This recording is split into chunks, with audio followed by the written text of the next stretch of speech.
Selamat pagi Bapak Ibu sekalian, selamat berjumpa kembali dalam doa pagi online.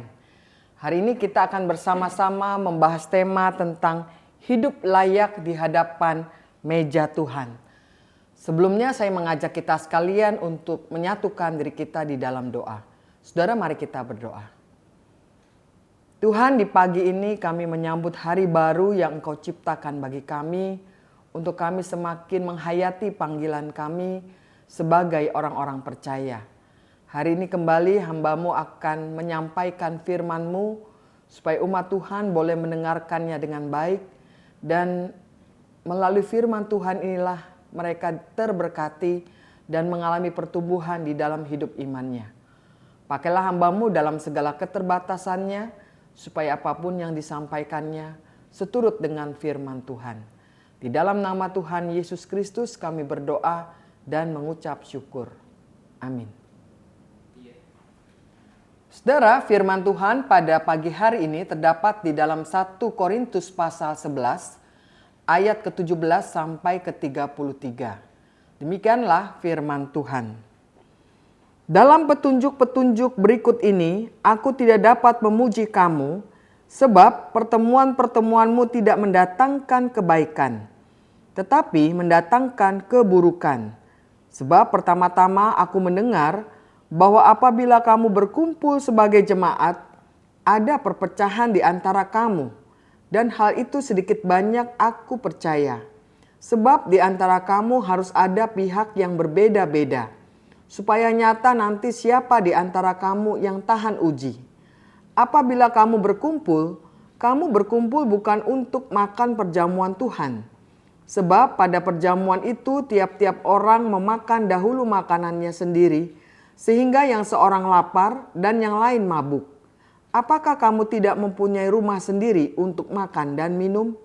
Atau apakah kamu hendak menghina jemaat Allah dan mempermalukan orang-orang yang tidak mempunyai apa-apa? Apakah yang kukatakan kepada kamu? Memuji kamu? Dalam hal ini aku tidak memuji. Sebab apa yang telah kutuliskan kepadamu telah aku terima dari Tuhan, yaitu bahwa Tuhan Yesus pada malam waktu ia diserahkan mengambil roti, dan sesudah ia mengucap syukur, ia memecah-mecahkannya dan berkata, "Inilah tubuhku yang diserahkan bagi kamu, lakukanlah ini sebagai peringatan akan aku." Demikian juga ia mengambil cawan sesudah makan, lalu berkata, "Cawan ini adalah perjanjian baru yang dimeteraikan dengan darahku. Lakukanlah ini setiap kali kamu meminumnya sebagai peringatan akan aku. Sebab setiap kali kamu makan roti ini dan minum cawan ini, kamu memberitakan kematian Tuhan sampai ia datang. Jadi siapa saja yang dengan cara yang tidak layak makan roti atau minum cawan Tuhan, ia berdosa terhadap tubuh dan darah Tuhan. Karena itu, hendaklah tiap-tiap orang menguji dirinya sendiri, dan baru sesudah itu ia makan roti dan minum dari cawan itu. Sebab siapa yang makan dan minum tanpa mengakui tubuh Tuhan, ia mendatangkan hukuman atas dirinya. Sebab itu, banyak di antara kamu yang lemah dan sakit, dan tidak sedikit yang meninggal. Kalau kita menguji diri kita sendiri, hukuman tidak menimpa kita. Namun, kalau kita menerima hukuman dari Tuhan, kita dididik supaya kita tidak akan dihukum bersama dunia. Karena itu, saudara-saudaraku, jika kamu berkumpul untuk makan, hendaklah kamu saling menunggu.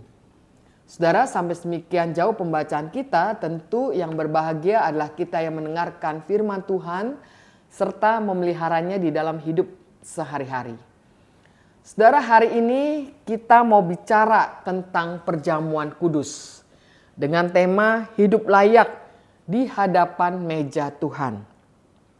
Saudara, kalau kita membaca di dalam 1 Korintus 11 ayat ke-27, dikatakan di sana, "Jadi siapa saja dengan cara yang tidak layak makan roti atau minum cawan Tuhan, ia berdosa terhadap tubuh dan darah Tuhan."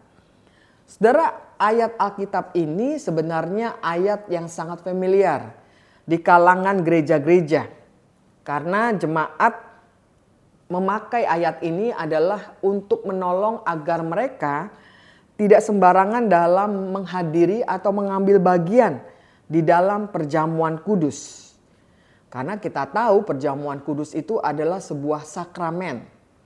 Nah saudara, karena itulah ketika Rasul Paulus pada jemaat di Korintus itu mengatakan agar kita melaksanakan perjamuan Tuhan, melakukannya dengan cara yang layak. Atau sebaliknya, jangan melakukan cara yang tidak layak. Nah saudara, apa artinya ini bagi kita? Di dalam perikop kita saudara, Rasul Paulus ini pertama-tama memaparkan kepada jemaat di Korintus bahwa dia mendengar ada sebuah laporan tentang adanya perpecahan di dalam jemaat Korintus. Perpecahan yang dimaksudkan ini adalah mengarah pada jurang antara perpecahan antara orang kaya dan orang miskin. Jadi kita perlu tahu Bapak Ibu bahwa pada masa gereja mula-mula orang-orang Kristen itu mengadakan pertemuan-pertemuan ibadah di rumah-rumah jemaat. Seperti kita misalnya persekutuan wilayah. Nah kemungkinan besar pertemuan-pertemuan ini diadakan di rumah para jemaat yang dalam kategori kaya. Karena memiliki rumah yang cukup luas dapat menampung banyak orang. Nah di dalam pertemuan-pertemuan ini secara umum selalu ada apa yang namanya perjamuan kasih. Di mana tuan rumah akan mempersiapkan jamuan makan yang lezat. Dan para tamu juga sebenarnya dibebaskan untuk membawa makanan. Karena sifatnya perjamuan kasih. Nah saudara, perjamuan makan ini berujung pada perjamuan kudus. Di mana jemaat nanti akan memecah-mecahkan roti. Dan pola ini mengingat kembali peristiwa ketika Yesus pada malam waktu mau diserahkan, ia memecah-mecahkan roti bersama-sama dengan murid-muridnya. Namun apa yang terjadi pada saat di jemaat Korintus ini? Ternyata orang-orang yang kaya ini mampu hadir lebih dahulu dibandingkan jemaat-jemaat dengan kategori miskin yang adalah sebagai pekerja atau budak, dan mereka biasanya selesai bekerja akan hadirnya lebih terlambat dibandingkan orang-orang kaya yang bisa datang lebih dulu. Nah jemaat yang kaya ini juga membawa makanan dalam jumlah yang banyak dan mereka biasanya memilih makanan yang berkualitas baik. Mereka berkumpul biasanya hanya senang dengan jemaat-jemaat yang kaya untuk menghabiskan makanan, bersenda gurau dan lain sebagainya. Nah, jemaat-jemaat yang bekerja sebagai pekerja harian atau buruh ini atau budak, ini terkadang mereka hanya makan dari sisa-sisa. Bahkan kadang-kadang mereka tidak kebagian makanan karena sudah dihabiskan. Nah, oleh karena itulah Rasul Paulus di dalam ayat 20 dan 21 berkata, apabila kamu berkumpul, kamu bukanlah berkumpul untuk makan perjamuan Tuhan. Sebab pada perjamuan itu tiap-tiap orang memakan dahulu makanannya sendiri. Sehingga yang seorang lapar dan yang lain mabuk. Di dalam perikop ini saudara, kita melihat bahwa Rasul Paulus memberikan peringatan kepada jemaat yang dikategorikan tidak memperhatikan jemaat yang lain. Bahkan mereka menjadi orang yang egois. Kalau dibilang terkait dengan makanan jadi rakus begitu ya. Dan kurang memperhatikan, memperdulikan orang-orang lain. Di dalam ayat 23-26 Rasul Paulus memberikan alasan teologis. Mengapa sih jemaat Korintus harus menghentikan praktek-praktek yang seperti itu? Tuhan Yesus telah menyerahkan, karena Tuhan Yesus sudah menyerahkan hidupnya, dirinya, tubuh dan darahnya bagi jemaat. Dan itulah bentuk dari pemberian diri. Apa yang dilakukan oleh sebagian jemaat Korintus dalam konteks ini sangat-sangat bertentangan dengan teladan yang diberikan oleh Yesus.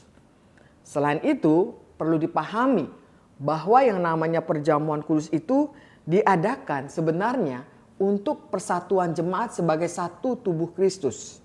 Yang kedua, perjamuan kudus itu diadakan untuk memperingati akan arti kesengsaraan dan kematian Kristus bagi kita orang-orang berdosa. Dan yang ketiga, melalui kematian Kristus itulah Tidak ada lagi pemisahan antara orang Yahudi atau orang Yunani. Tidak ada lagi hamba, tidak ada lagi orang merdeka, tidak ada lagi laki-laki atau perempuan. Karena kamu semua adalah satu di dalam Kristus Yesus. Jadi siapa yang dimaksudkan oleh Rasul Paulus di sini? Di dalam ayat 27 yang datang ke meja perjamuan kudus Tuhan dengan cara yang tidak layak.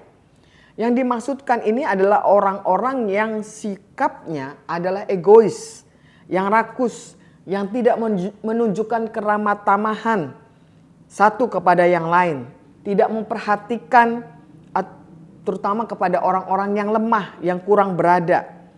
Dan itulah sebabnya sikap-sikap ini bukan membawa persatuan di antara mereka, tetapi sebaliknya malah perpecahan. Nah, oleh karena itulah kita melihat Rasul Paulus menyimpulkan bahwa karena itu saudaraku, jika kamu berkumpul untuk makan, nantikanlah olehmu seorang akan yang lain. Kalau ada orang yang lapar, baiklah ia makan dahulu di rumahnya supaya jangan kamu berkumpul. Artinya Rasul Paulus mengundang jemaat Korintus untuk merenungkan apakah dalam sikap hidup mereka hidup serupa Kristus yang justru memberikan tubuh dan darahnya sebagai pemberian yang kudus bagi Allah dan sebagai teladan bagi umat Tuhan. Nah, karena itulah dalam kehidupan kita selaku orang-orang percaya yang hidup di masa kini, kita pun juga harus melaksanakan perjamuan kudus itu dengan cara pemahaman yang bukan hanya sekedar rutinitas dari ibadah-ibadah kita, tapi juga dengan penghayatan yang sungguh. Apa saja yang kita bisa renungkan dalam hal ini, saudara? Pertama, kita perlu merenungkan apakah dalam proses pemenuhan kepuasan diri kita, baik itu dalam hal makanan, pakaian, hiburan, dan lain-lain, kita sebenarnya telah menimbulkan iri hati kepada orang-orang yang lebih tidak mampu dari kita. Sebagai satu tubuh Kristus, walaupun kita adalah sang pemilik, kita memiliki banyak, bukan berarti kita boleh semau-maunya menunjukkan, bahkan mungkin memamerkan segala kepunyaan kita, harta kekayaan kita. Tapi kita harus memiliki hati yang peka terhadap orang-orang yang ada di sekeliling kita. Lalu yang kedua, selain itu kita bisa merenungkan tentang sikap kita dalam memperlakukan orang-orang yang berbeda dengan kita. Baik berbeda status ekonomi, sosial, usia, gender, dan lain-lain. Nah, apakah kita menjadi orang yang seringkali membeda-bedakan atau membandingkan diri kita dengan orang lain? Dan yang ketiga, apakah kita sudah memperhatikan serta menjadi orang yang peduli dan berbagi dengan orang-orang yang membutuhkan? Bahkan kita rindu untuk menguatkan mereka yang lemah, mereka yang membutuhkan bantuan, sehingga kita boleh hidup dalam satu kesatuan tubuh Kristus, sehingga tidak ada lagi yang kaya merasa kaya, yang miskin merasa kekurangan, sebab kita di mata Tuhan adalah sama, sebab kita satu tubuh yang saling melengkapi, yang saling mendukung satu dengan yang lain. Dan biarlah saudara dan saya senantiasa memiliki hikmat Tuhan dalam melaksanakan perjamuan kudus, sehingga kita dilayakkan setiap kali datang perjamuan ke hadapan meja Tuhan atau perjamuan kudus. Amin. Saudara, mari kita berdoa.